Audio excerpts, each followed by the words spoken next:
এখানে আমি কাঁচা তেল দিয়ে দিলাম একটু পান্তা ভাতে। আর দেখুন আজকে জবরদস্ত প্রিপারেশন। আলু ভাতে আছে, পোস্তর বড়া আছে, ডালের বড়া আছে, মাছের টক আছে, আর কি চাই এই গরমে। আর এটা অতি অবশ্যই এখন খাবেন পান্তা ভাত। এখন যা গরম পড়েছে, পান্তা ভাত আমাদের পক্ষে, শরীরের পক্ষে ভীষণই উপকারী। আমরা সবাই জানি কিন্তু খাই না, কিন্তু এখন গরমের চাপে পড়ে মাঝে মধ্যে খাচ্ছি। তো এইভাবেই খাই আমি, মানে বিভিন্ন রকম তরিবত করে খাওয়া হয়। তো আপনাদের যদি এটা ভালো লেগে থাকে বা ভালো লাগে, করার ইচ্ছে থাকে, তাহলে আপনারা অতি অবশ্যই এই ভিডিওটাকে দেখবেন। সবাই ভালো থাকবেন, সুস্থ থাকবেন এবং লাইক, কমেন্ট ও শেয়ার করবেন। নতুন নতুন নোটিফিকেশনের জন্য অতি অবশ্যই সাবস্ক্রাইব করবেন।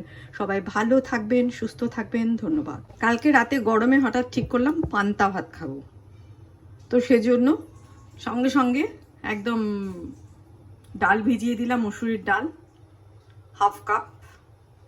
এটা সকাল উঠে বেটে নিলাম, এতটা হয়েছে। এবার এর মধ্যে আমি দিয়ে দেবো একটু পেঁয়াজ, আর দেব লঙ্কা, আর দেব স্বাদ মতো নুন।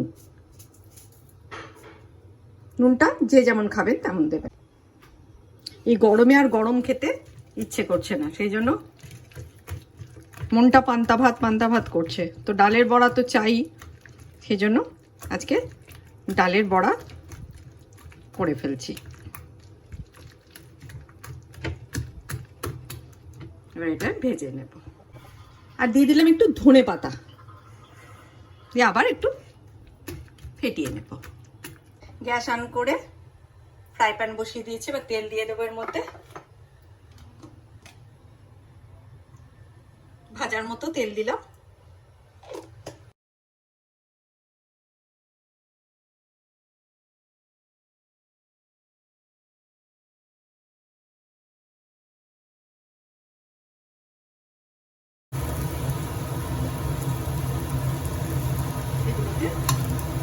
দিচ্ছি, একটু চেপে দিচ্ছি আমি, তাহলে ভালো ভাজাটা ভালো হবে।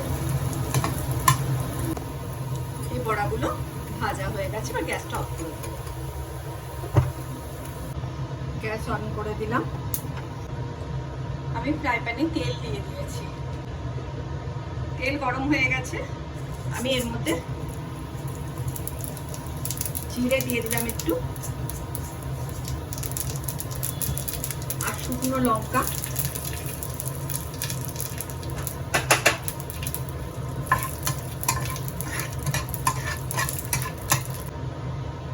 পেঁয়াজ, একটা মিডিয়াম সাইজের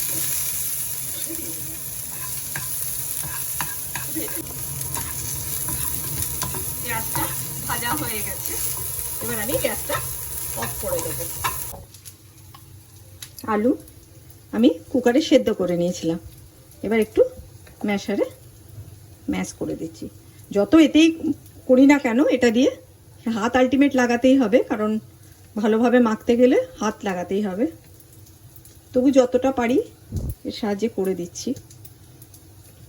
হাতের স্বাদই আলাদা মাখার, যে কোনো মাখা, হাতে মাখা ভর্তা বা আলু সেদ্ধই বলুন, এটা আমাদের আলু ভাতে।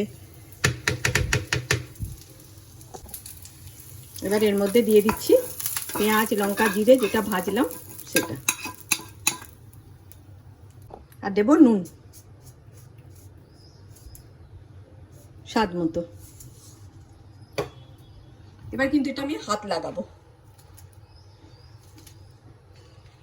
একটু গরম আছে। পান্তা ভাতের সাথে আলু ভাতে মানে এইভাবে মেখে অসাধারণ লাগে খেতে।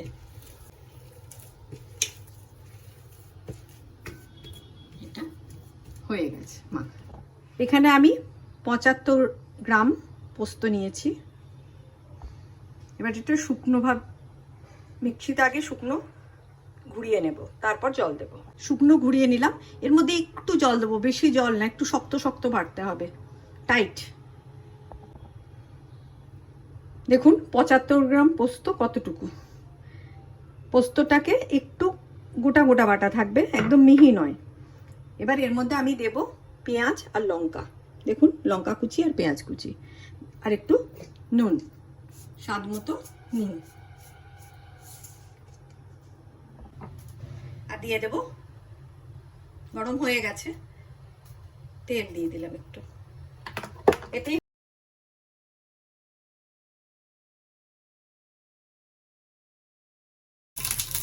এবার এগুলো উল্টে দেব।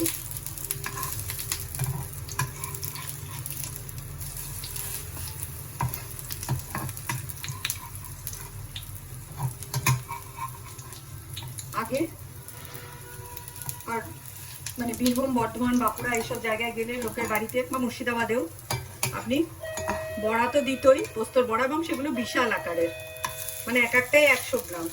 আর এখন 75 গ্রামে 4টে পোস্তর বড়া। যখন যেমন অবস্থা তখন তেমন ব্যবস্থা।